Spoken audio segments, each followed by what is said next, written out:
This production has been authorized, vetted, evaluated, and approved for your consumption by Wild LLC. You're welcome.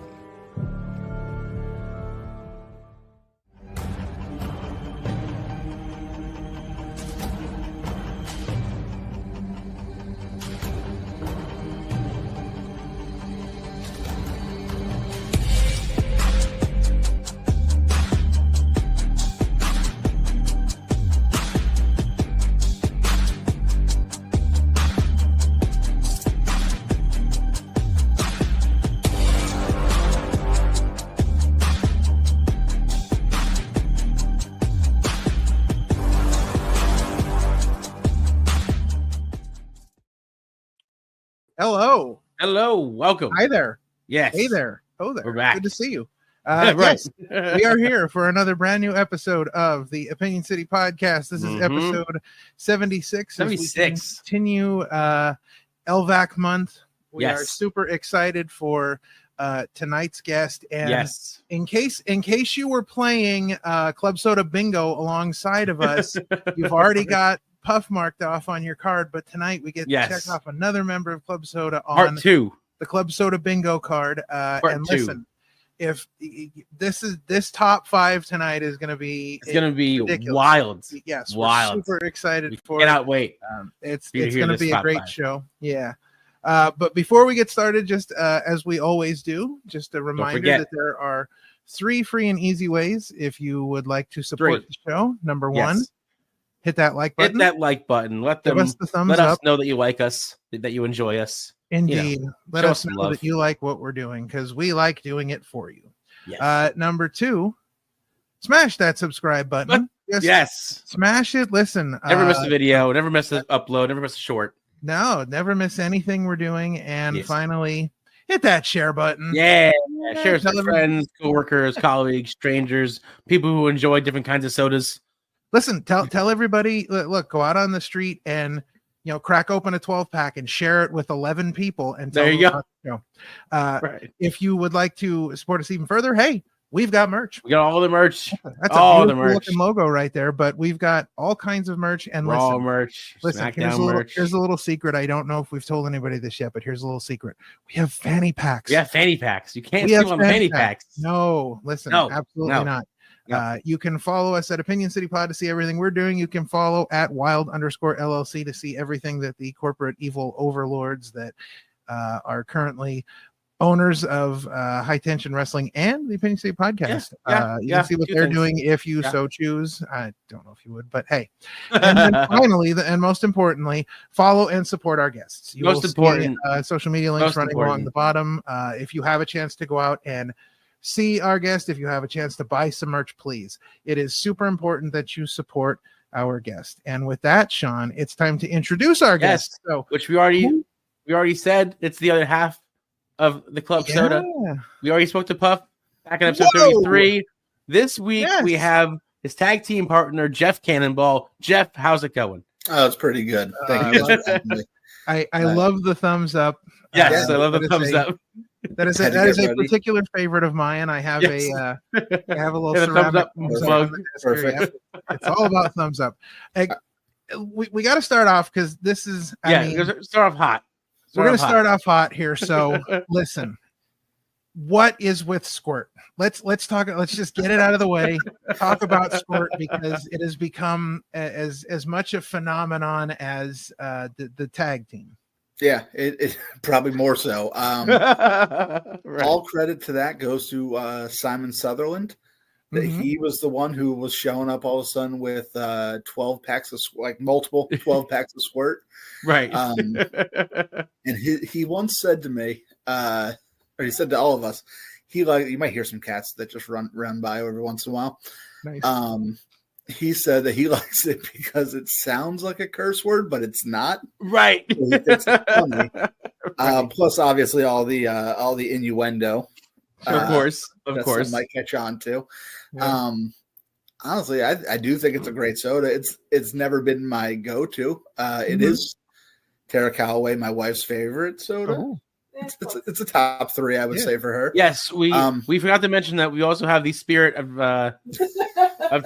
Tara on the episode as well. Honorary mention to guests off screen. Yeah, without her, I would never have the camera up and running. So. Right. Yeah. Right. So that's Squirt pretty much. And I'm not complaining about it. It's nice. Recently we found Squirt Zero. Oh yeah. Right. Puff's big on like the diet sodas. I'm now bigger on them. I'm trying to be better. Mm-hmm. So that was an exciting twist in the tale of Club Soda. Speaking of sodas, on his episode, he mentioned his top 5 sodas. What are some of your favorite sodas? So I remember on his episode, I don't know if it was in his top 5, but I know when talking about A-Tree, he said Big Blue was his number 1 for A-Tree. Right. Yep. 100% agree. Right. Honestly, like I'm kind of boring right now. I'm just kind of drinking Diet Cokes constantly now. Right. But Faygo's Rock and Rye in a glass bottle. Okay. The can's nice, man. But once you get the glass bottle, right, probably my favorite soda of all time. Oh, that's tremendous. You can't go wrong with a good old Dr. Pepper. Never. Yeah. So I would say Rock and Rye, Diet Pepper, and but there's cotton candy Faygo too. Honestly, I could probably make a top 3 Faygos and be more than happy too. Do you have a favorite Mountain Dew flavor? Because there's so many flavors now. Ooh. Probably, honestly, probably Code Red, which I know is probably a little boring. No, okay, that's good. That came out when I was in high school, and it was maybe even like a little younger, maybe even middle school, and it was the best thing I ever had. And I think to this day, I think it's my favorite one. I'll still try every single one that comes out. Of course. So they have a raspberry lemonade one that's real good, but I think if I get the choice, I'm usually going Code Red. Right. So I am a Mountain Dew aficionado. Fanatic. My wife will tell you that like I have to try every new Mountain Dew, and I have 3 favorites. Coming in at number 3, when they were doing the contest that eventually picked Voltage, they had another flavor which was like a light purple flavor called Supernova, and that was like the runner up to Voltage. That one was really good. I like the Red, White, and Dew that they did this year. That's like I do like that one. That's up there too. Yeah, that's a good one. Yeah, and then my absolute favorite is the Christmas Merry mashup, which is like the cherry pomegranate one. Oh, listen, I did like that. When Christmas rolls around, I hunt that down, and my wife knows the minute I see it, I'm coming home with like a whole cart full. Like, I forgot about that one. That was very nice too. Yeah, I quite enjoyed that one. I definitely drank too many of the red, white, and blue ones. Right. Yeah. Wait, it's a very good one. How many is too many? Do you have like a certain amount in one day? It's too many, or? I would say no. I would say if I'm drinking the heavy sodas, I'm not beating one a day usually. Okay, right. Contrary to what the internet probably thinks about me, and it's all my fault. Right. I would say probably like 3 times a week of a Mountain Dew might have been too much, but I probably did more than that plenty of times. Right. So not to like dispel or any illusions here or pull back the curtain too much, but my wife has brought me a soda. There you go. By the way, this is Starry from out of the fountain from Sam's Club. Okay. There you go. I wasn't too big on Starry, but I'm not like a big like Sprite guy, so I get it. Yeah. Right. So we were at Steel Stack SmackDown 3 this year, and we were there a little earlier in the day because they were having like an Oktoberfest around. And we were sitting outside the Arts Quest Cafe there, and I look up, and all of a sudden I see Simon Sutherland walking towards us carrying nothing but 12 packs of Squirt. It was just it was a moment. Yeah, I fully believe that. And he was trying to keep the Squirt Zero hidden the whole time. I don't know if he was still hiding it yet at that point, but right. Once he got there, he was very secretive about it. Well, that was like a big reveal. That was like a new member of the team. Right. Yeah. Like Squirt. Then bam, Squirt Zero. Yeah. Come at you. And Puff's been asking for that since day one. Oh yeah. I don't think we even. I didn't know there was a Squirt Zero. I don't know if he did, but Puff is big on just drinking like the 0-calorie drinks. Right, the zero sugar. Yeah, so I know he's wanted that from the beginning, and I think that made his day more than anything. I bet. I'm sure it did. Yeah, it was very surprising. Speaking of Puff, so why don't you tell us how all of that sort of came together? You, Simon, Puff, Club Soda, the whole team. Sure. So Ultramantis Black came up with the name Club Soda. That was all his idea. He actually asked us. Of course, makes goes, sense. Would you guys want to tag? Right? He goes, would you want to tag together? And this is what I'm thinking about for the name. And we were all for it. Before that, we had tagged 2 or 3 times for Circle 6. Mm-hmm. And we never had a name to the point where we were doing promos about trying to come up with a name for us. Right. Never came up with one. Ricky Shane Page, who was booking Circle 6 at the time, never came up with a name. We were just puffing Cannonball every time. Right. And then when Mantis texted, I don't think it was a group chat, but I'm sure we both had the same text. But when he texted, like, I was thinking about the name Club Soda, I was like, yeah, obviously. Like, there's no better name than that. And I think that's been such a hit. And I remember when we got announced for like the first show as Club Soda, Ricky hit me up and he goes, why didn't we think of this? Like, that's the perfect name for you guys. Right. So I think part of it was, hey, you guys are 2 like fun-loving fatties. Like, this is a good team. You both really like soda. So right. What about this name? And like, Ultramantis just killed it with that one. Yeah, right. So good. I mean, it's just the whole entrance is perfect. Now, when you guys first started doing the entrance with the squirt, did you automatically start doing it with the fans, or did that kind of naturally come about organically as you guys went along? I don't know if there was ever a plan to hand them out, but I think the fact that Simon Sutherland was bringing 24 plus to every right. show, we weren't drinking it. So I think it was a natural, like, handed out. I don't think it was discussed. I don't remember.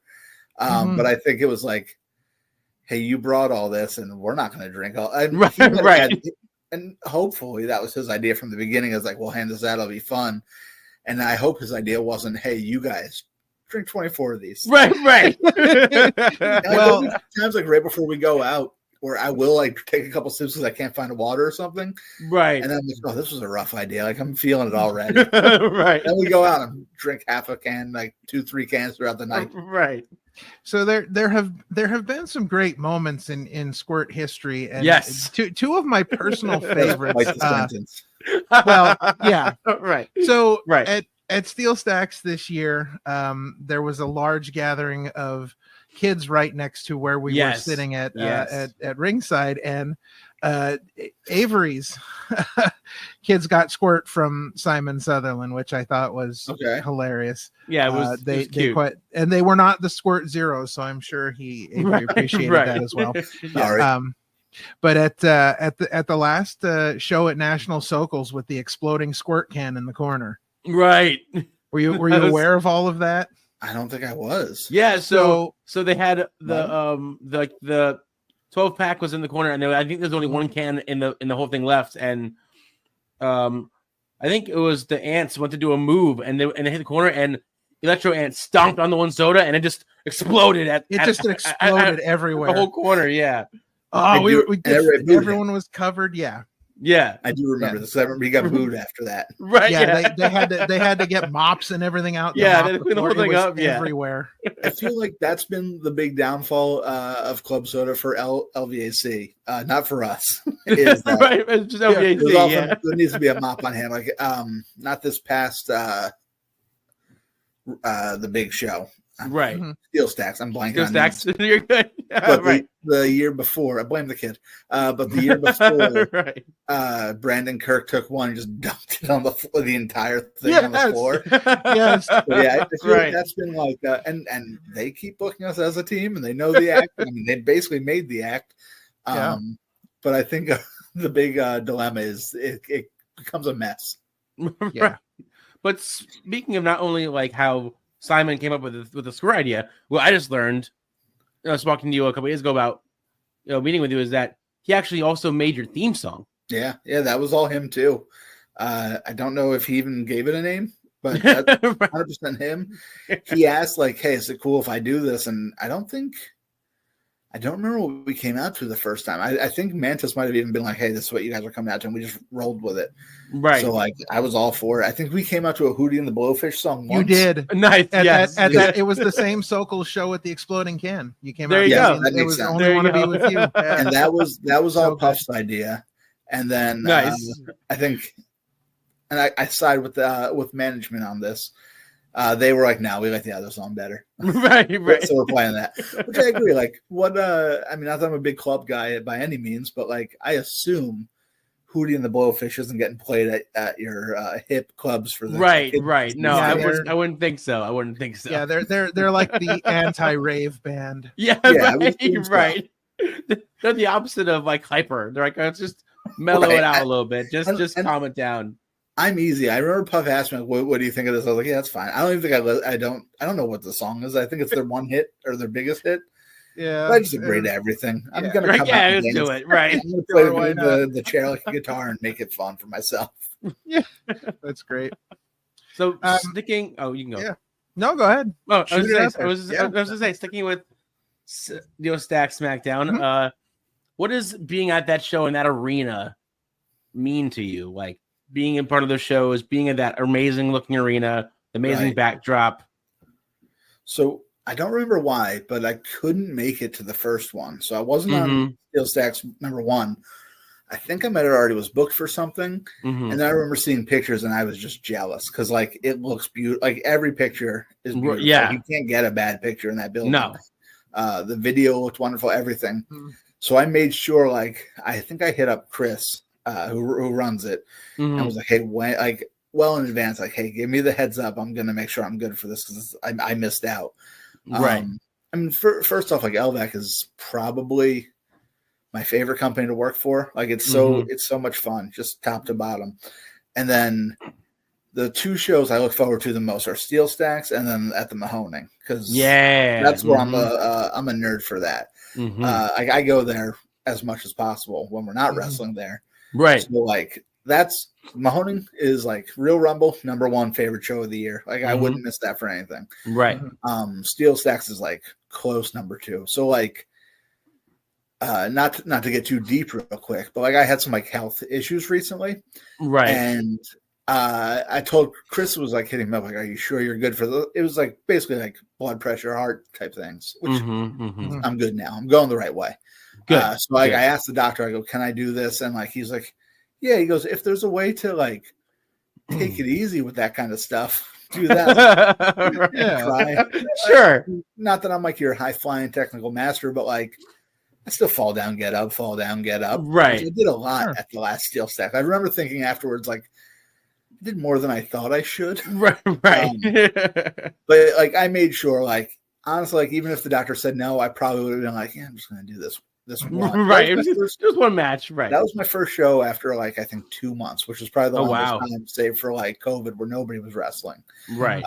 But that's what it meant to me. It's like I wanted to make sure like I'm gonna be good by then. If not, I'm going to fake it enough. I'll make Puff do all the work, and I'll get into the old WWF Hall of Famer hot tag and then call it a day. Right. I wouldn't miss it now. That and Real Rumble, I would never miss. Have you been to all 5? To what's that? Have you been to all 5 Rumbles? No, I actually missed the first one of those too. I know I was booked that day. I definitely was booked that day. And again, like I was like, hey, like, please keep me in mind for the next one. That's been like my thing with LVAC, where like I wasn't on the first LVAC show, like Let's Hang Out. I was on the second one. I wasn't on the first Real Rumble. I was on the second one. Right. There seems to be a following pattern here. Yeah, they make sure it's good enough for me, and then I come in and I do my thing. Right. Right. I don't know what the reason is, but it just seems to always work out where it's like I'm not good for this one, and then the next one I'm like, please let me know. And now like Mahoney, like I'll make sure I'm free for that. Like I never went there until that second year. I fell in love with it, and me and Tara started going like all the time up until we had the kid. Now this year it was only like 3 times, but I would go every weekend if I could. It's my favorite place on earth now. So the first year they had Real Rumble, I lived about an hour away. Now I'm 10 minutes down the road from it. That's wild. It's such a great place. Yeah, head over there whenever they have, they have so many cool things going on. Yeah. The stuff. If I were that close, I would live there. I'm an hour and 40 minutes. You would just have a little tent out there, like we're good. I'm here. I'll sleep right outside the grounds and crawl in the morning and be good. they're more of an experience than just a movie. Like, absolutely. Like being there is such a, it's such a different atmosphere. But if I'm not mistaken, was it you or was it Puff that got locked in the trailer? That was me. That was me. Yeah, that's right. That was you. That's what I thought. The trailer that Virgil, who is I think he's the owner now. He's the owner now. He is the owner now. Yeah, he stays there throughout the season. Like, that's his home during the season. Yeah. And so awesome. I was locked in his home. It was nice. It's a nice. There's like 3 beds. It was spacious for that trailer. Wow. That's I will say it smelled what I assume like Bonnaroo smells like, or like the basement in that '70s show. It smelled like that. I don't know what I don't know what. Hey, listen, I have no idea. Well, you've had some memorable moments at the Mahoning. You and Chris Worthless had a no disqualification match where you guys were fighting in a kiddie pool. Yes, that was. We went to the trailer in that match too. There you go. Yeah. So you're a trailer veteran. Yes. Yeah, me and Virgil just hang out in there when I get. You just hang out in there. Yeah. You're like Puff. You got this. I'm gonna go hang out with Virgil. Exactly. That's great. But yeah, no, that match was great. Me and Worthless was great.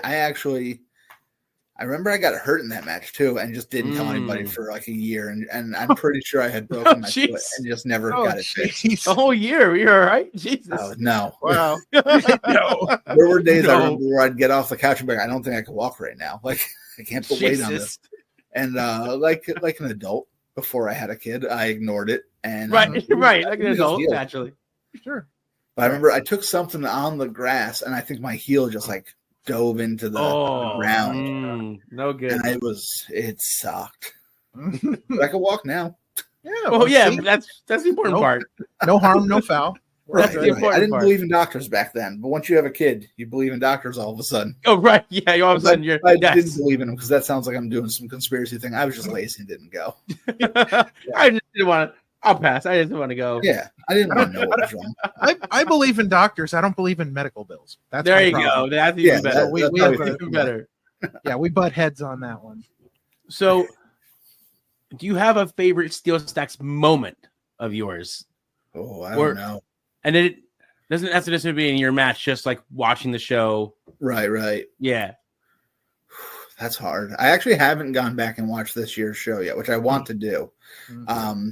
Part of me is like afraid to watch my match because, like, even though it felt good, like I said, it was my first match in like a month and a half, so I was like, it probably sucked. If I watch it back, I thought it was a great match. That was a great match. Thank you. I at the time I loved it, but it was one of those things where I'm just like in my head after. But it was great watching a very good professional wrestler come back. I did watch that. I actually made sure I went out and there was like a little catwalk to the entrance, and I watched that. So that was. I really enjoyed that. Like, I know he can be a bit of a curmudgeon, but I love that dude, and I love his entrance. I love his entrance. So good. His entrance is one of the best things I've ever witnessed in wrestling history. Because I remember the first time I saw it live with Ralph, and he warned me. He's like, "Listen, this is the thing that happens." You know, just like he gave me the warning. Not that you need one. Just this is what he does. So. When he had his arms raised and he dropped them, I'm like, all right, cool, it's over. And then he stood there, I'm like, wait, isn't it over yet? And then it started doing, I'm like, oh God. And I'm like, oh Jesus. I'm like, okay.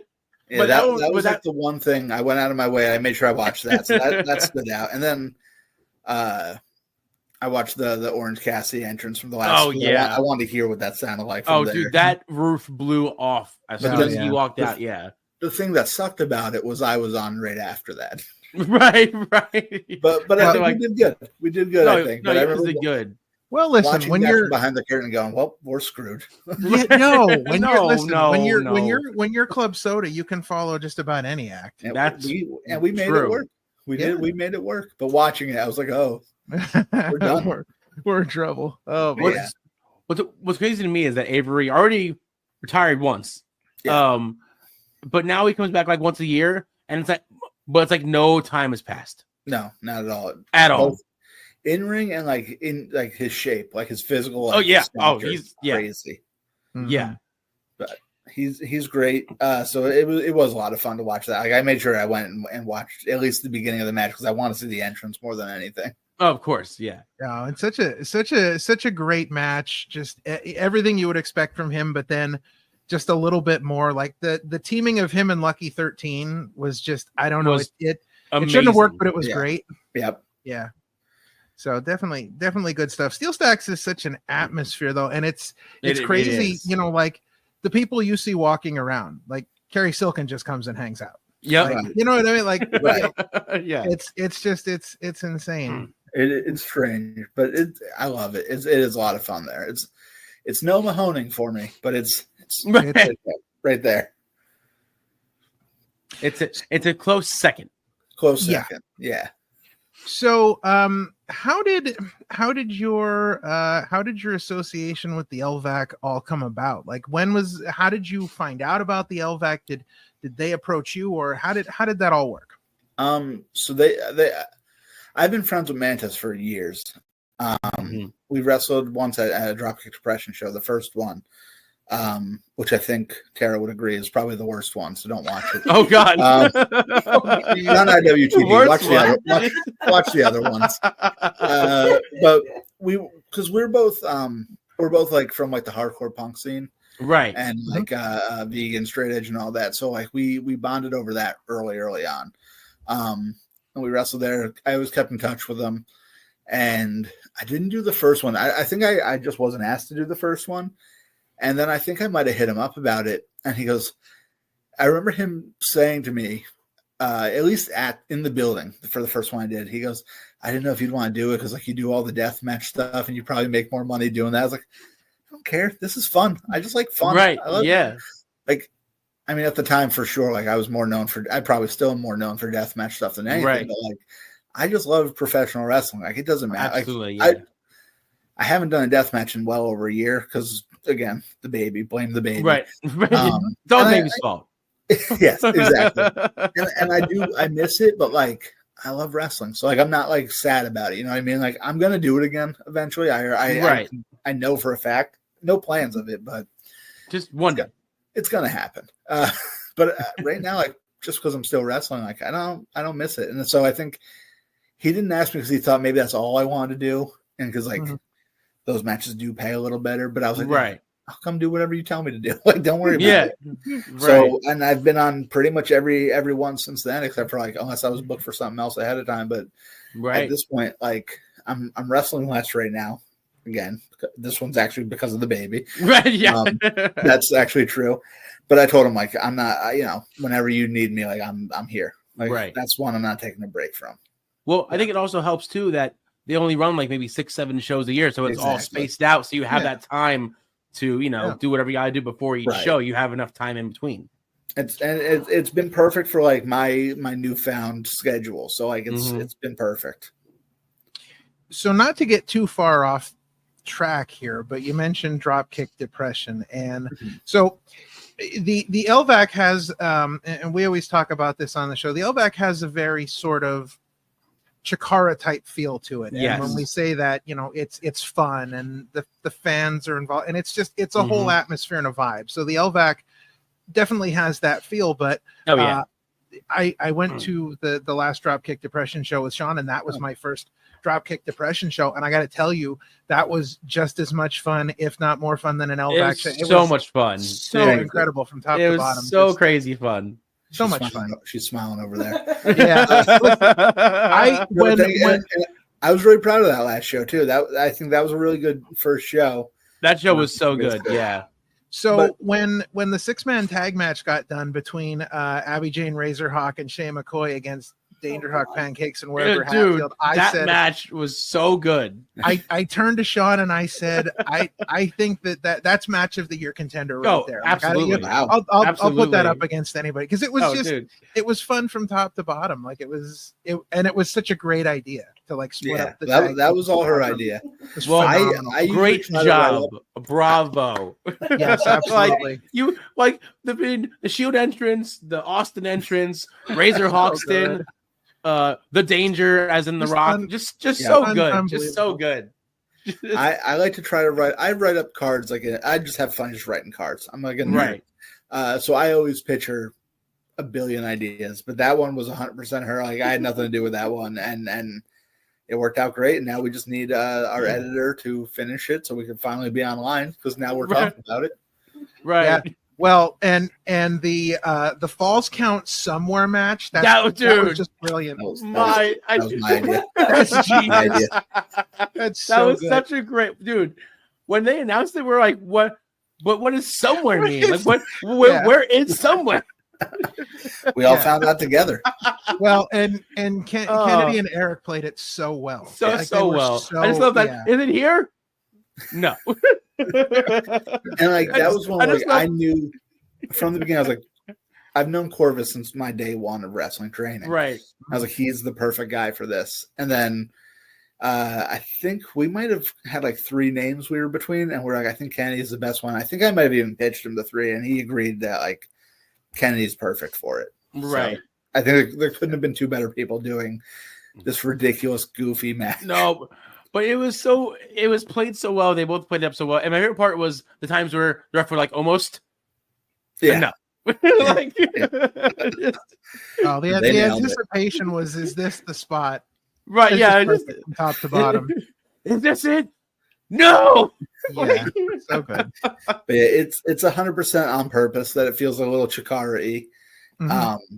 I don't know if you guys were at any of the Mania weekend shows, but there was the one that was Labor of Love and Sean Henderson's. Yeah, we were at both shows. They did Jimmy and Jimmy Lloyd and Ultraman's Black. Oh, that match was crazy. And wow. Absolutely insane. And I told them afterwards, because again, I love them both, even though I hate Jimmy at Steel Stacks. Right. And I was like, we got to do that at Dropkick, so that way you have the low ring. It feels like an old Chikara show, because I know that's what Jimmy's a big deathmatch guy too, but he's like me, where like he grew up on like not only like old CZW, but the old Chikara, right? 2007, 2008. Yeah. So I know like that's something he would want. So I'm hoping to make that happen at Dropkick, just because I think it will feel like such an old Chikara match with those. Oh, yeah, for sure. Now, well, I will tell you this. I think that, and you know, Jimmy Lloyd's Jimmy Lloyd, but I think he's lying about being Matt Cardona's favorite broski. I don't think he's his favorite. I think it's a lie. 100% think it's a lie. I mean, at the very least, he's got a good job carrying bags for him. Yeah. Oh, that was. Oh, that was. Well, listen. Oh. Yeah. Probably shouldn't insult him when I just said I want to try to book him. So. Yeah. Well, we'll let it. Not anymore. Not anymore. We didn't hear that. No. Now, how is it an easy balance to balance going from deathmatch wrestling to the family-friendly, fun environment of the LVAC, or do you have maybe a more favorite that you lean into more? Not really. Like, it's easy for me. Like, I didn't do my first deathmatch till I think three years into wrestling. Oh wow, okay. So like I was doing like admittedly crappy like North Jersey like terrible shows, but they were family friendly, and like that's how I got my start for like 3 years, and then I did my first deathmatch, and I always wanted to do it from the beginning. I've always loved it, but I always wanted to do both kinds of wrestling. Like I wanted to do normal wrestling, like. Grant, you know, I look like this. I'm not going to go out and do like a technical master fight, but I could wrestle. And I think with LVAC to this day, like I still kind of have like a little bit of that, like I'm paper cutting people or like the barbed wire mat. The worst move since the roll up is the paper. Is that? Oh, I'm not going to say anything more. But today while doing laundry, I had an idea for a new move. Oh no! No! Puff and Puff goes. People are going to hate. You're going to make people uncomfortable. So, oh no! I didn't even tell her this yet, but you'll see it the next show. Because Puff was all in on it, but he goes, people aren't going to like this. Oh no! So I guess stay tuned for that. Yeah, and you'll know it when you see it. Yeah, I promise. We will think back to this moment. Yeah, for this. Yeah. Yeah, I love doing death matches. I love doing regular. Like I just love pro wrestling. Like I love watching. I love doing it. Like I know Puff doesn't watch it. Never cared. No, he doesn't. He doesn't. The first to tell you that. Yeah. I fell in love with it like super young. My dad got me into it when I probably couldn't even walk yet. Like or barely walk probably. Mm-hmm. Right. And just I've loved it ever since. Like I'll still go back and watch. Like. Everybody hates on it, but I love 93 to 95 WWF. Like that's what that's my nostalgia. Like I grew up on it, and like everybody's favorite genre is nostalgia. And for me, that hits the spot. All the dumb gimmicks and stuff. Are you guys familiar with ICW? Yes. I have asked several times to Dan DeMonte, who runs that, for 2 matches. One is Hornswoggle. Of course, right. In the chains, I would like to wrestle Duke the Dumpster Drowsy. Oh, Unfortunately, DeMonte doesn't see it the way I see it. So. Listen, I was at the Chikara show he did, and it was insane seeing Duke the Dumpster Drowsy again. Like that was just it's a moment you can't imagine in your head what it's going to be like, and then it happens, and you're like, this was so freaking cool. Yeah, I'm trying to get him. That's my era of wrestling. So again, I'm going on tangents, but I just love all wrestling, no matter what it is. So like doing LVAC, doing death matches, like it's all pretty much the same to me. Like I know that's kind of like a boring answer, but no, not at all. I love doing it all. I'll do whatever I'm told. So going back, what was your earliest? What is your earliest wrestling memory? So I specifically remember, and I wasn't. It definitely wasn't like that year that it happened, but I remember my dad coming home from work, and he worked at the post office. But I think somebody so do I. Nice. I think somebody at his job gave him a VHS of WrestleMania 3. Oh, okay. I remember and I don't remember like anything before, but I remember specifically being like, "Oh my god, I'm going to see Hulk Hogan versus Andre!" Like I was really excited about that. That's genuinely probably the earliest memory I have of wrestling. I was never a Hogan guy. I was always an Ultimate Warrior guy. He's the reason I fell in love with wrestling. He's the reason I wanted to be a wrestler. I know that you can say what you will about his skills or his personal beliefs, but he was the reason I wanted to do everything. Like he's probably the reason why I'm still like kind of like a niche wrestler and not necessarily, like he's probably to blame for a lot of that, but. So, like, I remember watching WrestleMania 6, and when he beat Hogan, flipping out. I remember crying when Papa Shango made Black Ooze come out. Oh, right. I have a lot of young memories. I remember going to, like, a house show, probably in, like, 93, 94, that my parents brought me to a house show, and I bought a Bret Hart stuffed animal bear, and it had the glasses on it. Yep. And without telling my parents, I just decided I'm going to wear those glasses when I go to bed. So I wore the pink glasses to bed. They were meant for a teddy bear. So I woke up and I just had pink all over my eyes. Oh, no. My mom was ready to take me to the doctor. She thought I had the worst eye infection of all time. But I have plenty of young memories. These are like my favorite. That's like I said, like I love the nostalgia of it all because that's what I was around for. Like I was a kid. I didn't know who was actually a good wrestler, but I loved it all. Speaking of nostalgia, I have legitimately been trying to get the Main Street Posse on this show for the longest time. Like I am actively pursuing them. How's that going? Not very well, to be honest. Listen, I wrote them letters. I told them, listen, I bought sweater vests in honor of you. Like this is, this is gonna be a whole thing. I have not heard back yet. A buddy of mine tattooed one of them once. Oh, really? Oh, wow. Yeah, but he died, so I can't ask him anymore. I don't mean to laugh. Well, the way you said that. I loved him. Rest in peace, Brian. But like, I did it because I knew it was going to be funny. Yeah, I remember him telling me, like, he was like, I tattooed a wrestler. I forget which one. And he was very, very nice, but like a big dude, but super, super nice. He told me, I was like, well, that's a wild one to have under your belt. Right. No, right. Like, yeah, it's just nuts. I'll have to try to push LVAC to get them in. Oh, absolutely. That would be so good. All right. We are actively campaigning right now, Chris. If you're listening to this, we are going to be bombarding you. Like that's got to be like the headline for Steel Stacks next year. Is like, for four. Yeah. Oh, 100%. That's WrestleMania right there. We've basically booked it for him now. So it's done. It's booked. We made his job easy. Yeah. I'd probably request enough matches from him that I don't think he'll listen to me. But probably. Well, what are you gonna do?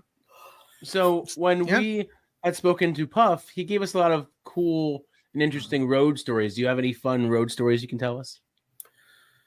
Oh man. early on, probably actually one of my first road trips. It was me, two Hot Steve Scott, Joey okay, Janela, a guy named Corey Havoc who doesn't wrestle anymore. He was like my first real trainer, and I want to say another person or two. I don't remember. Eddie Franken, who's now a ref in NXT, I think. Oh wow! Okay, cool. Yeah, I kind of like we'll hit each other up on Facebook. It's been a while, but last I saw he was reffing in NXT. We were going to Indiana, and Eddie, his dad, runs a pizza place like close by. So he brought like 3 pizzas, being real nice, like 3 like large pies. And as we're going, we're finishing up like 1 pie, and Steve Scott takes the last slice and throws it out the window, being funny. So I decided what I have to do is to one up him. I took an entire box that was not open yet and threw that out the window. And Eddie was not happy. You just wasted a whole pizza pie. And then driving home, we stopped at same trip. This driving home, we stopped at like a Taco Bell, I think. And he kept saying like whatever he got, he didn't want lettuce on it. And whoever was ordering, it wasn't me, was like, I'm not making these people's jobs any harder. So he got lettuce on it. Eddie sat in the back pouting the entire. He wouldn't even pick it. He was pouting the whole time. But he's in WWE now, so what do I know? That's always been one of my favorites. Very wasteful and littering. On very, very wasteful. Young and dumb. Do you have any other good ones left? I don't know. First time I ever met Hollow Wicked, we drove to Canada together, and we spent. What? He got mad at you for not putting on. Oh yeah, he got mad at me because I don't use parking brakes. Still don't. Of all the things to get mad about, right? Of all the things to get upset about. Sarah has yelled at me for this several times. I just don't do it. I don't know the point of it. I don't even know if the one in my car works. There you go. But at some point, we both found out that we both like underground rap. So for like a good hour, 2 hours, it was. Have you ever heard this? Yeah, that's awesome, dude. Have you ever heard this? That's sick. Like going back. I love that. Him, like, have you ever heard like Sage Francis? I'm like, dude, I love Sage Francis. Have you ever heard Cannonball? Oh, I love Cannonball. Have you ever heard? And just going back, and actually, I brought that up to him because it was still funny to me. Right. And I said Sage Francis because I just recently started listening to him like heavy again. And so I was like, do you remember when we talked about this? Like, I just got really back into Sage Francis. Like, we started talking like same idea of the conversation. Like, you ever hear this? And we're both just, yeah, that's awesome. What about this? And not as wacky as throwing pizza out, but I think that's a very funny, like, I think people don't look at How Wicked and me and go, right, we're going to have a conversation about underground rap. So we did for a long time. Very boring conversation to anybody else who wasn't us. Right. Right. Sure. Sunny Kiss was sleeping in the back seat. Didn't wake up. She was out. She was like, I'm good. We're good. Yeah. I've had it. So here's an interesting question. Speaking of road stories, and this is something that has come up quite a bit on our show here. Mm-hmm. Have you done much wrestling in the New England, Vermont area? Never Vermont, but I've done like Maine and like Massachusetts. Like never Vermont though, I don't think. Okay. So being up there, have you ever seen a moose? A moose? Yeah, like in person, have you seen a moose? No, and actually one of the times I wrestled in Canada, I asked somebody there about seeing a moose. And they were like, yeah, I see him all the time. I was like, where do I go for this? And they broke my heart. Like, I've never actually seen a moose. I was like, yeah. See? Listen, we did see a bear driving up once, though, and that was cool. We only had one person acknowledge moose on this show. We've had at least 4 people say they're not real, don't exist, they're fake, they're AI, they're not existent. You know what? I'm on board with it. The guy in Canada never saw a moose. They're not real. So this all started with a conversation with Ultimo Ant because he's talking about our first Vermont. Okay, first guest. Yeah, so he's driving up there to Vermont all the time, and he's traveling with CC Boost, and so they're trying to find moose because they've been told there's this highway in Canada where more people are killed by moose than anywhere else in the United States. So every time they go up there, they drive up and down this highway looking for moose, and they never find one. Never see it. Nope. But CC Boost has guaranteed that if they ever find a moose, he's going to get out and wrestle it. He would too. Yeah, yes. Right. Yes. He absolutely would. It would be the saddest demise. He can have that one. Yes. It would be the saddest demise of a pro wrestler ever. Yeah. I say that's all him. Book Musselmania, it would be the best and worst match / funeral. I feel like we're booking a great card for Steel Stacks right now. We got right. Moose. Yeah. We got me and Street Posse doing something. I'm wrestling Duke the Dumpster somewhere. There you right. Sign us up. Let's do it. Yeah. Sounds like make it happen. Yeah. We've basically done Chris's job for him. We'll tell you where to send the checks, buddy. Thanks. I did once in Canada drive. So me and Tony Deppen went there for a C4 show, just me and him. Mm-hmm. And he got drunk after his match. And it was his car. So I was like, yeah, I could drive your car home. That's no problem. And we got stuck in a Canadian blizzard. Oh, no. I'm in New Jersey. Driving in snow happens all the time, you know? Yeah. But that was a whole different experience. And I'm driving somebody else's car. Right. I was terrified that whole time. Jeez. Yeah, I can't imagine. We made it. We made it home. But that's my Canadian story. I was miserable that whole drive. He was probably passed out or something. And I was just like, this isn't my car. This isn't my car. Right. We made it. No moose, though. No moose? No. Yeah. Again, no moose. Again, we've only had Jack Martins was the only person to actually acknowledge the fact. And he said he saw one at a zoo. At a zoo. That doesn't count. No, I don't think that's true either. Because I don't think that even happens. Yeah, that was a reindeer. That was a reindeer that they made look like a moose. Right. Yeah. There you go. Something was off there. Like there was that Chinese zoo or Japanese zoo where they were painting dogs to look like panda bears. Oh, right. No, he fell for one of those. That's amazing. That really happened? Yeah, that's a real thing. I think it was a Chinese zoo. Hilarious. And they were painting dogs to look like pandas. Jeez. They had to have been a certain kind of dog, though, because you have to have the dog at least look like. They must have. Yeah, I remember there's definitely pictures from it somewhere.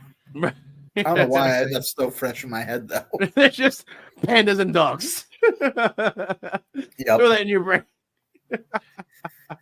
All right, so you've already mentioned that life is busy there with the Cannon baby, as it were. But in addition to being a husband and a father, what does Jeff Cannonball like to do in his spare time? Macrame. What's that? Macrame? Macrame. Paint happy little trees. I don't know. I mean, now, besides for like wrestling, it is really all about just hanging out with the wife and the kid. Mm-hmm. Especially, I work a job where I work 12-hour days, so like I really, I have to cherish those times I can. Yeah. What do I do? What do we do? He's got to ask. Yeah, what do I do? We gotta ask the wife. The drive-in as much as possible. Nice. Twice a year, we go to a horror convention that happens in Southern Jersey. Monster Mania. Yes. Monster Mania. Yeah. Yes. I've been many times. It's amazing. Yes. I'm a big horror movie nerd, as you can see. Nice. Time. Yes. And there's a chainsaw. Yeah. I'm a horror nerd, so a lot of that. Like I'm doing the whole 31 movies of October thing right now. I'm already up to nice. I'm up to 26 because I watch a lot. Right. I do like board games. Haven't gotten to do that much. Nice. I'm a nerd. Yeah. I'm a nerd. I watch a lot of battle rap. No. Okay. All right. I watch a lot of battle rap. I would go every once to the shows, but I don't think I've done that since the kid was born. Just guys yelling mean poems at each other. I love it. Right. It's pro wrestling. It's two people who don't actually have a problem with each other. Yeah. Pretending to hate each other. And just having beef. Right. But instead of throwing punches and leg drops, they're just yelling about shooting each other. They're throwing words out there. Throwing out the words. Yeah. And there's a few of it. I talk to MLJ about battle rap probably every other day at the very least. Yeah. Falaba. I talk to him all the time about there's a few of us. There's a few. So do you have any good Monster Mania stories? Anything interesting happened while you were there? Yeah. So what was it, last year, I think? I always think it's funny, and Tara does not allow me to do this. Oh no. Where I say I'm going to challenge different celebrity guests to fist fights in the parking lot. Keith David. That was his name, right? Yeah, you wanted to fight Keith David. Known for his very famous fight scene from They Live. Yeah. Yep. I was like, that's the right movie, right? Yeah, I don't know why. I guess that's what it's right. I was like, I should ask him to go outside and we'll fight. And she's like, no. I started making the joke about Gary Busey because I was like, he probably would do it. Yeah, that's probably would do it. And so a couple of the security guards at Monster Mania, they used to do security for like CZW when I was working for CZW. Mm-hmm. None of us do that anymore. And so like we always make time to talk with them. And I said to one of them, I go, I'm going to go try to fight Gary Busey. And he goes, oh, I wish you would. And he's like he's volunteer. You've seen him like 100%. Like you might not know, but he's like big white beard, kind of an older guy. Mm-hmm. And he was like, I wish you would. He's such an asshole. And like he hated him. He was telling me stories from, like other conventions about hating him. Mm-hmm. And then we'll usually only do like one day, maybe two at most. But then the next day is the day that Gary Busey was escorted off the premises by police. No, because not as funny, but he was grabbing ladies' butts, like people who asked him to take pictures, and he would start feeling them up. And so, like the day before that, Eugene, who was a security guard there, was like, "Oh yeah, I wish you would fight him." And then that happens. I was like, "That's crazy." I wish you would. He was all about it. He was all about it. Right? Yeah, I can't imagine. I always feel nice. I mean, this is going to sound cocky, but I get recognized like one or two times almost every time. That feels Love nice. it. That's all. That's cool. Dude, I'm honestly, a movie nerd, and those are my people. So like, yeah, it feels better.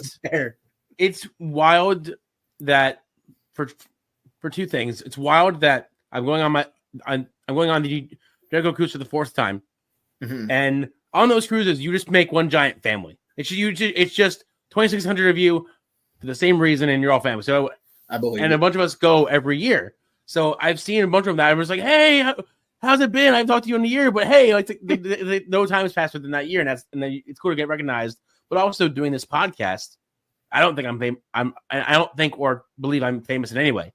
I just do a show that I enjoy. But getting recognized at some of these wrestling shows, it's kind of like, whoa, they know who I am. Right. Like it's awesome. It's very it's the weirdest thing. It's like it kind of pumps your ego up, but like in a way where it's like I'm still humbled, but like it's crazy to me. Like, right. I don't take any of it for granted. It's so weird. Like I almost every time I'm a big Trauma fan. Like Avenger, yes. I always stop at the table. I pretty much own everything I want from them, but I always look at the table anyway. Right. And there's like two guys that always talk to me. Like they know who I am. And I remember I went to a screening of a newer Trauma movie, and one of them was there, and we started talking. Like they're just great dudes. Yeah, it's always humbling to be like, "You're Jeff Cannonball." Like it's weird. It's so weird. I love it. Yeah, it really is. It gives me a little cocky feeling that I get. And I go, and then the next day I go to Walmart, and nobody ever talks to me. Right. Yeah, then it's back to normal. I have the exact opposite problem. I can't go shopping at Walmart because all the door greeters recognize me. Like they must all listen to the podcast. They're like, "Hey, I know you." I'm like, "No, you don't." No. That's not me. That's just somebody that looks like me. I did once get recognized at a Taco Bell drive-thru, and I was like, I did not like that. You're like, no, I don't want that. No, that was like, no, not here. Of all places, I'm already ordering too much Taco Bell for one person. Don't right. You're like, no, I don't want this embarrassment. We're good. I ordered 14 Baja Blasts. Don't judge me. Yeah. Stop going. That would be me. Yeah. Just no more. Just done. Oh boy. So it's a blessing and a curse sometimes. Sure. Of course. I can imagine. All right. So, do you have any maybe future goals or things that you would still like to accomplish in the wrestling business? Anything you can think of?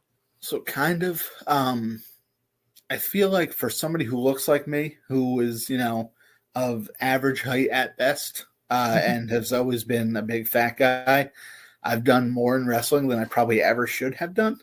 Like I wrestled at Tournament of Death, which, as a deathmatch guy, that was number one goal. That's the match. Exactly. Yeah. At that time, especially, that was it. Now, like the Nick Gage Invitational is like the big tournament, the NGI. I've done that too. I've gotten to wrestle in Canada a bunch of times. I've gotten flown to places to wrestle where I didn't pay for the flight. Oh wow! This is a nice bragging point on my point. At this time, I am Raven's last televised match.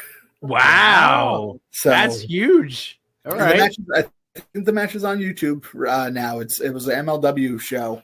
Okay, it was a multi-man, but I was in Raven's last televised match at the time of this. Who knows if he'll do another one? That's crazy. I've done more than I should have. I would still like to have do one of those extra spots on whether it's WWE or AEW or ROH. Right. And I know those really don't mean much. That doesn't do anything for you really. Right. But I think I'm realistic. I'm never going to get a job with one of those companies as a regular.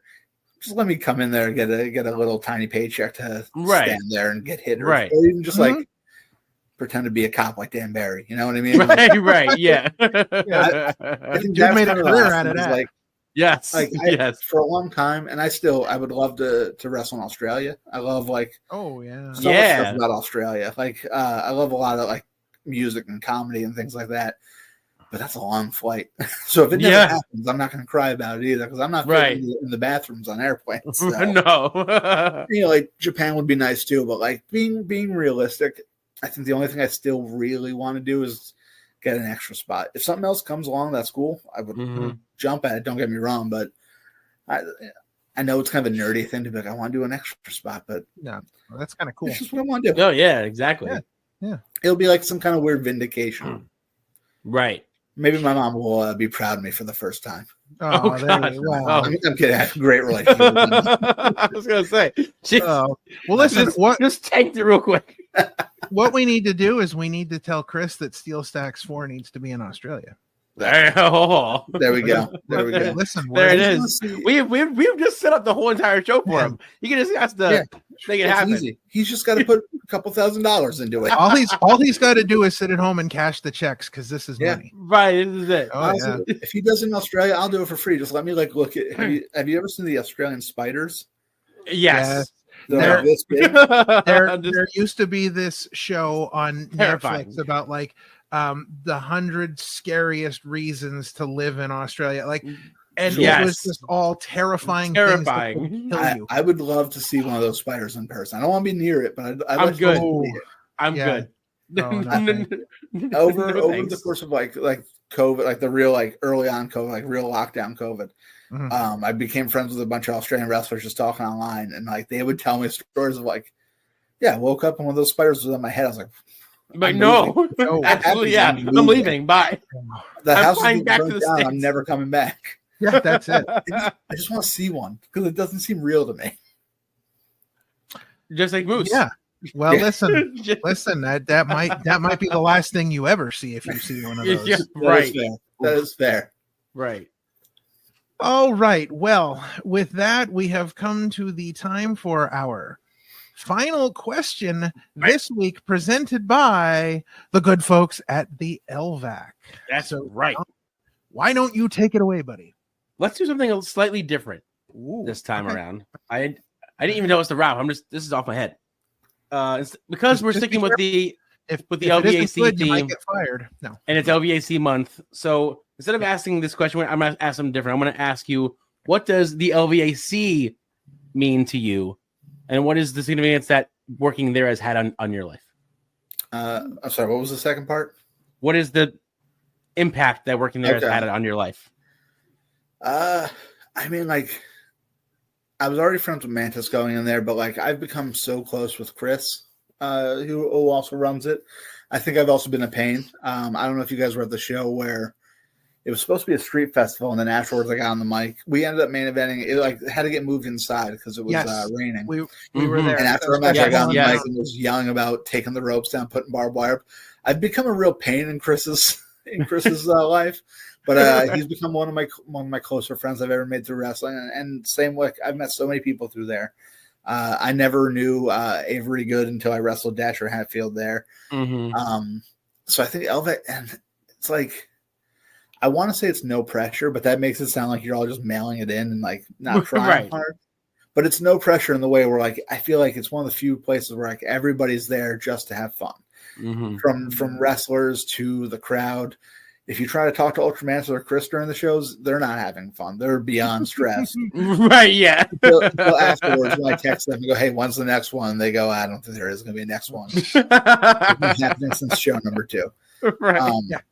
But I think everybody in that building, top to bottom, vendors and everything, are all just there to have fun. So like, there's no pressure in that. Like, you're still trying and you're going to put on, the best match you can. But it's almost just like, you guys are here for the same reason and we're just going to have fun. And I think that's why like we can get away with, we're going to come out and throw soda everywhere and dump it on you. If you want, we're going to dump it on you and everybody's just having fun. Right. I've even like the guy who at most of the Sokol shows who sells like the vegan food over in the corner by the bar. Yes. I've been to his house and he's babysat my kid. Like I didn't know. Oh wow. Like I've made like real friendships through this. Shout out Steven Knuckle Sandwich. He's great, making great food. Check him out every show. He sells out every time, so you're missing out if you don't. And I think it's also just impacted me where it's like there's been times. So I want to say like 2-3 years ago, my last 2 matches I had one was a GCW show, and I had one of the worst matches I ever had. Oh no! Probably not. After like my first like 5 years, probably one of the worst matches. After I think I got passable at best. Oh god! And then I did LVAC, and it was like one of the big multi-mans. I think it was me. Tara was in it. How Wicked. I forget who else. Puff was on the other side. It just big multi-man. It was like a Christmas show. It was the end of the year, and I had a great time. Everything in the match went smooth, and it was like, all right. Don't beat myself up over one match because there's still plenty of fun to be had here. Sure. And I feel like I feel that way every time with LVAC. Plus, they introduced me to the Mahoney Drive-In, which, as I said before, that's my happy place now. So they've done a lot for me. I think like with wrestling and without, they've put me in a better headspace. All right. That's my sappy thing. Don't tell Chris though. No. Listen, I'll text him an insult later about some. Right. There you go. Balance it out. Yeah. Balance it out. His stupid velvet paintings. Well, listen, you can just show him a picture of that sick tiger painting you've got on the wall. Right. There. Yeah. That'll put him to shame. That's a painting by a pretty popular tattoo artist, Akira Latanzio in Brooklyn. I highly suggest checking him out. Wow. I've known him since 2nd grade, but now he's like a famous tattoo artist. So he did like a raffle, and then it was like $100 for a ticket, and I actually won. I even hit him up like, if you work that, like, please don't give this to me. Right. Yeah. I didn't expect you to win either. So right. Yeah. Very cool. Support R&D tattoo. That's where he is now. Yeah. Awesome. All right. Well, with that, it is now time to get to our main event top 5 list. Which so excited! Here's a big surprise because I didn't see this one coming. This is also presented by the LVAC. I did not see that coming. Good swerve. And that was a big surprise. I didn't. Big surprise. And I made the graphic, and I still didn't see it coming. All right. So what do we have tonight? So excited for this week's theme. It is not only on theme for LVAC, but it's also on theme because it is October. Halloween is right around the corner. So we're doing top 5 LVAC versus horror movie character dream matches. Yes. And I cannot wait to hear what you have for us because you have done your homework. You said you have way too much thought into this. And I'm so excited. Yes. Got my phone because I will not remember them. So if I'm looking down, don't think I'm being weird. No, you're good. So I didn't do it in order of how the card would go. Okay. Because that's not a top 5. I did it in order of matches I would want to see. Okay. Awesome. Okay. Perfect. So the first one, and I tried to be slightly like entry level horror, just so everybody would understand the characters. Right. Because I can go off on some weird nerdy stuff. But right. The first one kind of goes against that. Are you guys familiar with the movie Basket Case? Yes. So Belial. Yes. Yes. Oh yes. I have him versus Lucky 13. Oh wow. And the reason for that, of course, is every time I've wrestled Lucky 13, he has kicked me in the crotch. Every time he wins a match at LVAC, he's kicking people in the dick. Lyle doesn't have a dick. So there you go. Oh, that's great. I realized after I made this, I didn't put Cheeseburger on, and I feel like you can't have an LVAC show without Cheeseburger. So he's refereeing. There you go. All right, why not? Yeah, refereeing. thinking long term, Lucky loses the match. He gets mad at Cheeseburger. They have a match later down the line. There you go. Yeah. Up next, this could probably main event the LVAC, but this is only number 4. Am I going too fast? Should I let this? No, you're fine. You're fine. Yeah. So up next, again, probably could be the main event, as we all know. LVAC loves doing their wacky multi-mans, especially for the mains. Yes. So we've got the team of Ultra Mantis, Frightmare, and Hall Wicked, and they'll be wrestling Pinhead, the Fat Cenobite, whose name I don't remember. Oh. Yeah, I don't remember his name either, gross, but the fat one, and I could say that because I look like him. And then also with them is the CD Cenobite from Hellraiser 3. Oh, wow. Who shoots CDs out of his head. Man. So the Hellraisers versus the Spectral Envoy. Yeah. And it's basically a bunch of dark and evil characters. So they're basically fighting for whoever's the most evil. You know what I mean? Yeah. A real heel versus heel match. The most devious. Yeah, and what devious. Well, and what would be great about that is if the CD Cenobite was shooting Ultramantis' own CD at him. Perfect. Yeah, right. Like, that would be great. I think that's the comeuppance Ultramantis deserves. Yeah. All right. And I'm also going to say Hellraiser 3 is not as bad as everybody acts. It's so much fun. I love it. Right. It's not 1 or 2, but it's still fun. Sure. Right. Number 3 also could be a main event. Could be a main event anywhere, not just LVAC. Okay, all right. Dan Champion versus Freddy Krueger. Oh, and now, okay. My thought on that is Dan Champion's basically the face of LVAC. Yes. Mm-hmm. No question. I would say you can make an argument for Jason or Michael, but I would say Freddy's the face of most horror icons. Right. Mm-hmm. And I know you guys are horror fans now, so you can tell me if you disagree, but I think that would be the no, I think you have the ultimate good against the ultimate evil. It's when people who don't even know anything about horror movies think about horror movies, Freddy Krueger is right up there. Like people know who that is. Right. It's an icon of horror. So you have like your main top 3. Even if you're not a horror fan, you know who Jason is, you know who Krueger is, and you know who Myers is. And you know, I could see Dan Champion in a match maybe with Orange Cassidy or somebody that puts Dan to sleep, and when Dan falls asleep, out comes Freddy Krueger. There you go. There you go. Message Chris. That's on Steel Stacks now. There you go. Yeah, that's on the card. There you go. Because we got to get to Freddy, so he's got to wrestle Orange Cassidy first. But yeah, right. Yeah. It's like, you know, big Dan versus like Jason, who's big. That works too. Right. Freddy's just got the charisma. I think he would be the best pro wrestler of the 3 of them. It would also be like the best promo build, I think, for a match ever. He's gotten a better promo than Michael Myers. Yes. Plus, he never did a really garbage movie with Rob Zombie, so I think that also yes. Which I just watched that for the first time this month, and I learned that people like it, and I don't understand liking that. No offense if that's you. Well, people have their dark secrets, and that might be one of them. I like Hellraiser 3, so I'm right there. Everybody's got one in there. Yes, you know, lots of horror movies. So I also like the Puppet Master movies. I like plenty of garbage. Well, listen, that's like people that tell you that Leprechaun Back to the Hood was good. That was the second Leprechaun movie I ever saw in my life. Oh yeah, that was a mistake. Listen, the rest of the series holds up. 3 is still incredible.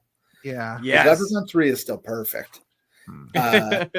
4 in space, not so much. But we can go space with Dan Champion, Freddy Krueger too. I don't know. Right? Yeah. Sure. Why not? Up next, I've got Erica Lee. Okay. Versus, I put the original Pennywise just because I feel like you know that. No, that's fine. This is gonna be a special stipulation. It's a honk off. Don't know what that means, but Erica likes saying honk. Pennywise honks thing. Right. Oh, that's great. So we got a real honk off on that one. That's funny. That's borderline over the edge, but funny. Yeah. I love it. It's like squirt soda. Listen. Right. Yeah.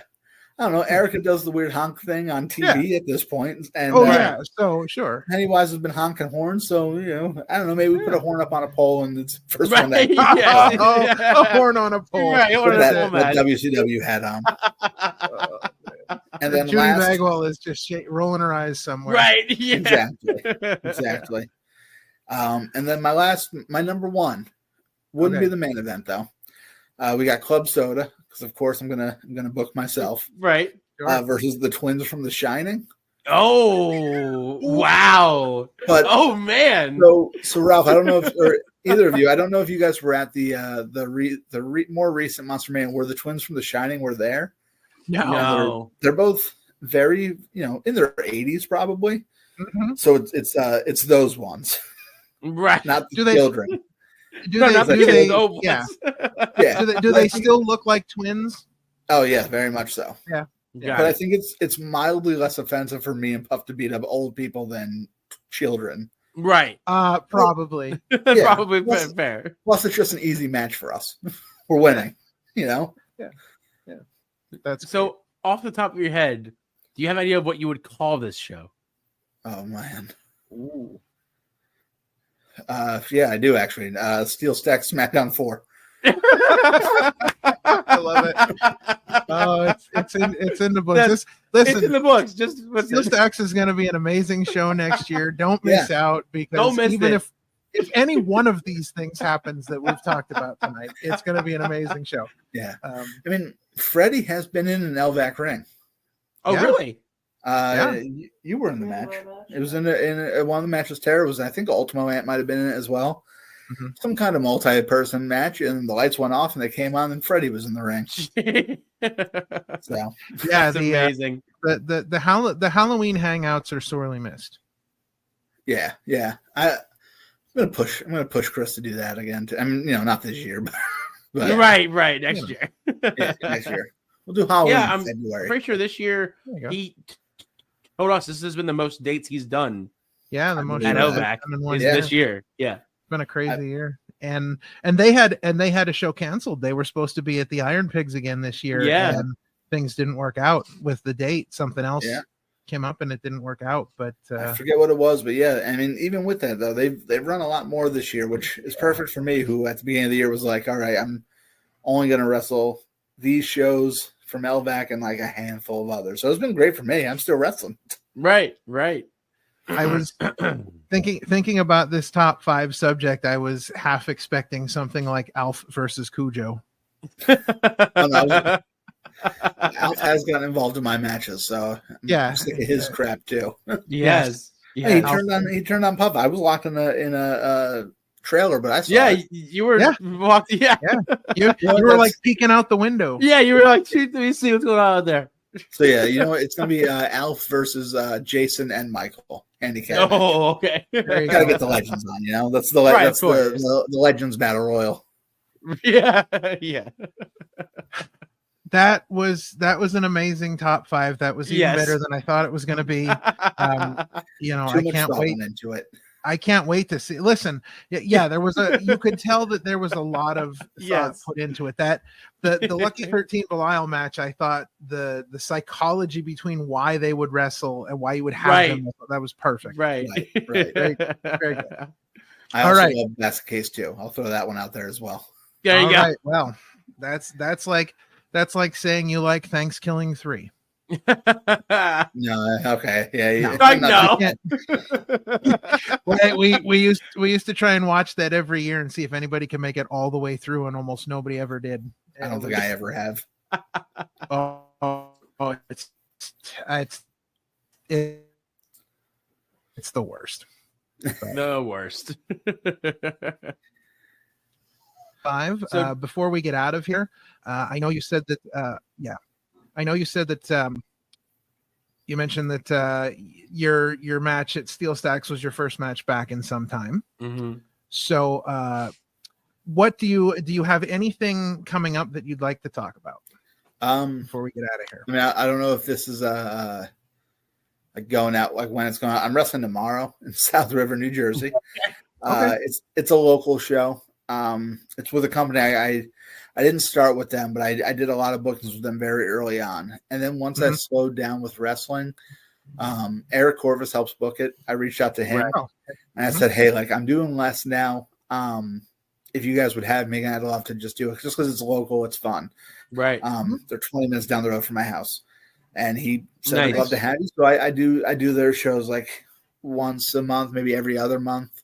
It's UWA Elite. I know they're on Twitter. I don't know. I'm not good with ats and all that, but they're on Twitter as UWA Elite and all that. And then I'm doing another show for them in November. And I think as of now, that's all I really have booked. Okay. I'll add a couple more things here and there. Like I've talked to Sean Henderson about doing stuff with him again. Right. But as much as like my health is getting better, like I'm still like, it's like a mental game. So like I'm still going to worry about that a little bit. But any LVAC thing, I'll be there. Most UWA Elite things, I'll be there. I'll start being on Sean Henderson shows. Right. And Labor of Love, Billy Avery's company. Like I'm a big fan of what he does. I'm not on the next show, which I think is like next week. I've been talking to him as well. But next week. Support everything he does. And if I do more, it'll be on the social medias. Yeah. But heck yeah. Well, here's to hoping that we see you at the holiday hangout this year. Yes. I will be there. I will be there. Yeah. So one more question before we get out of here, because I know Ralph wanted to ask about it, but we never really got to it. What? And I don't think we've ever had the proper chance to ask this, but what is it like as a wrestling couple going to different wrestling events and doing everything kind of like together but apart and all that kind of stuff? I mean, this is also for the spirit of terror out there. Yeah.